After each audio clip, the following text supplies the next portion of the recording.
প্রাথমিকভাবে ১২২২ জনকে শহীদ বুদ্ধিজীবী স্বীকৃতি দেওয়ার সিদ্ধান্ত নিয়েছে সরকার। বুদ্ধিজীবীর সংজ্ঞা ও প্রকৃত সংখ্যা জানতে ১১ সদস্যের তালিকা প্রণয়ন কমিটি নিয়েছে এ সিদ্ধান্ত।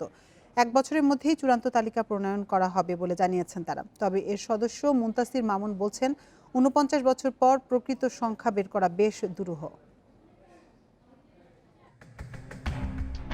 আন্তর্জাতিক অপরাধ ট্রাইব্যুনালের রায়ে বলা হয়েছে, ডিসেম্বরে এসে সুনিশ্চিত পরাজয় অনুধাবন করে পাকিস্তানি হানাদার বাহিনী। বাঙালি জাতিকে মেধাশূন্য করার মহাপরিকল্পনার শেষ অধ্যায় ছিল বুদ্ধিজীবী হত্যা। এদেশীয় দোসর আল বদর, আল শামস বাহিনী যা বাস্তবায়ন করে।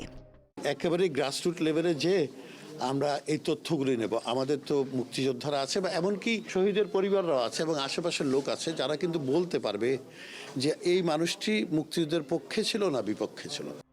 ৭১-এর ৯ মাসে ঠিক কতজন বুদ্ধিজীবীকে হত্যা করা হয়েছে তা নিয়ে সুনির্দিষ্ট তথ্য নেই কারো কাছে। তবে ১৯৭২ সালে সরকার প্রাথমিকভাবে ১০৭০ জনের তালিকা করেছিল। আর ১৯৯১ সালে ১৫২ জন বুদ্ধিজীবীর স্মারক ডাক টিকিট প্রকাশ করেছিল সরকার। সেটি রয়েছে মুক্তিযুদ্ধ বিষয়ক মন্ত্রণালয়ে। আর বাংলা একাডেমি ১৯৮৫ সালে শহীদ বুদ্ধিজীবী কোষ গ্রন্থ নামে যে বইটি ছেপেছে তাতে আছে ২৫০ জনের নাম।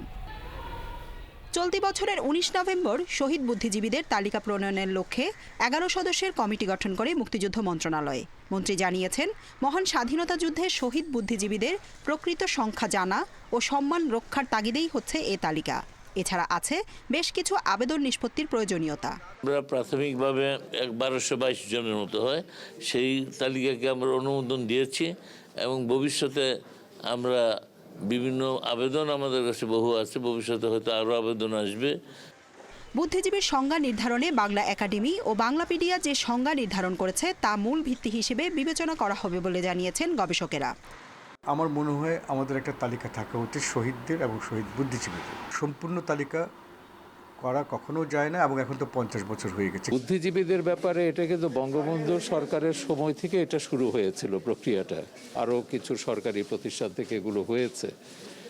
এছাড়া বেসরকারি উদ্যোগে অনেক গবেষণা হয়েছে। এগুলো সবগুলোই আমাদের এখন সংগ্রহে আনতে হবে।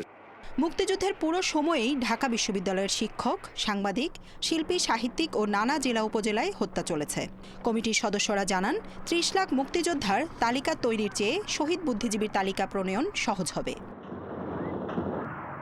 জান্নাতুল ফেরদাউস তানভি, ইন্ডিপেন্ডেন্ট নিউজ, ঢাকা।